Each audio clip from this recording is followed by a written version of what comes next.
Hey there, thank you very much for watching and welcome to my little motorhome podcast because we're inside of a Cartago seat right now and well, we were in the previous videos but I never mentioned it.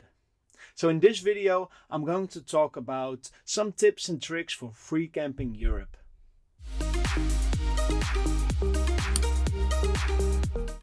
First question I get a lot is what is legal and what is not. Well, hey, I'm a poet and I didn't even know it. Wow. What a good start of the video, eh? Alright, so what is legal and what is not? Well, let's start off with saying this is not exactly clear because it all got to do with camping behavior. At a lot of places is free camping allowed, but camping behavior is not allowed. So what's the difference between these two? Well, when you're on a free parking spot, you are parking a vehicle. When you're inside of that vehicle, you're standing still in a vehicle. So what's the difference between standing and parking in a vehicle and camping behavior? You might think it has to do with sleeping inside it, but then how is a police officer going to prove that you are sleeping inside of it and you're not just sitting there waiting, having a little rest stop, you know? So camping behavior has to do with getting your awning out, putting a trailer there, getting your chairs out. So this is camping behavior, and this is what they mean when they say it's not tolerated to have camping behavior. So that is the rule by law. However, there's a lot of places where free camping is just not really part of their ID. So they might want to fine you, and the question is, can they fine you or how do they fine you? It's not really important because if they don't want you to be there, you know, just leave. Because in the end, we're all guests and we're in a different country and we don't want to upset the people by giving a bad name to RVing kind of people. And there's a lot of places where they don't mind and they even welcome you. Feel and see if you feel welcome, you usually are. In some countries, it's illegal to free camp, like in the Netherlands, where you're not allowed to park your motorhome everywhere and then just sleep in it. But it also depends on the season and the location you are. There's a lot of places where you can free camp and people don't really mind it and it's pretty much tolerated. Then in terms of fines, I got a fine only one time. Again, I got a rhyme and it was fine. No, doesn't matter anymore. I lost my focus now. All right, so I don't get a lot of fines, and in the worst case scenarios, they've just been coming local people to me and saying like, hey, you can't camp here, please leave. And even police officers that knocked on the door and said, hey, this is not allowed for sleeping, so it's okay if you're here, but if we catch you overnight, then we're gonna give you a fine. In these moments, I just, I packed my stuff and I left. And sometimes you don't want to be rude, but you are allowed to be a bit cocky. I mean, personally, I parked in the center of Amalfi Coast and we had a beautiful view. And okay, it was not allowed, but in the morning somebody came, knocked on the door and said, hey, you're not allowed to camp here, please leave. So we just did.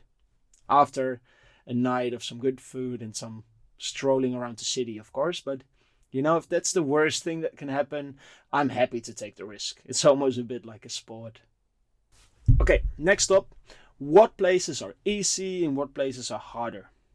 Pretty simple. As you can expect, in the more touristic areas, it's a lot harder to find free camping spots than in the less touristic areas. Also, it depends on the season. In summertime, July, August, it's a lot more difficult to find a spot than it is in wintertime.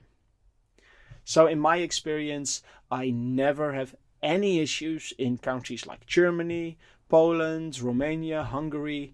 It's even in high season, it's very easy to find free camping spots and I almost never get sent away. Then in some countries it's a little bit harder and you will feel a little bit more resistance. And these are usually countries like France, Italy, Croatia, just a little bit more touristic and a lot more RV people that go there. So you can also understand that a lot of people are fed up with people just camping everywhere they want. So how do you find a free camping spot? Well, one way to go is to just drive there and see if you find a nice place to park. Usually when I get into towns, I look for Aldi or little parking spots, parking places from big supermarkets, because if there's a town, there's usually not so much natural parks around where you can stop, or otherwise it will be soccer fields or churches and even graveyards. I mean, you're usually not in the way of anybody, and as long as you keep it nice and you be a good tourist, and they don't really mind you being there. If you want to find a spot but you're not there yet, I will always advise Park4Night. This is the best app that there's available in Europe right now. It's very cheap and it has almost all the free camping spots with photos. So what I do occasionally is, if I want to go to an area and I know where I'm going to be around 5-6 o'clock, I'm looking at the town where I want to go on Park4Night, and I just pick out the best parking spot. And using this app, I've camped at so many beautiful spots. So, first recommendation is always download Park4Night app. Trust me, you will not be disappointed. So, free camping has to do a bit with your own adventurous mind and also a little bit of your empathy towards others. You know, there's a big difference in between parking on a restaurant's lot where you just had dinner, or on a place where it's not very busy at a nice village, or when you're blocking 5 parking spots on a very busy parking place.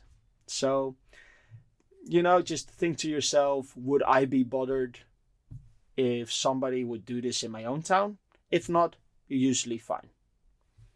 So the risk you take is in some occasions a fine when it's a designated place where you're not allowed to camp and you're doing this yourself. So yeah, you know, it's part of life if you do, but there's a lot of places where they say it's not allowed and they mean it for high season. So in low season, they won't fine you. It's a risk that I am happy to take, but it's really up to yourself. And once again, just be aware that you're a tourist and we want to show the world how good RVing people are and not how rude or annoying we can be. So thank you for watching. Let me know in the comments if you liked it, if I missed out anything, or if you have any advice for other people. Make sure you subscribe, and I hope to see you in the next video. Or I hope that you be coming to see me in the next video. I don't know. Anyway, bye for now. Cheers.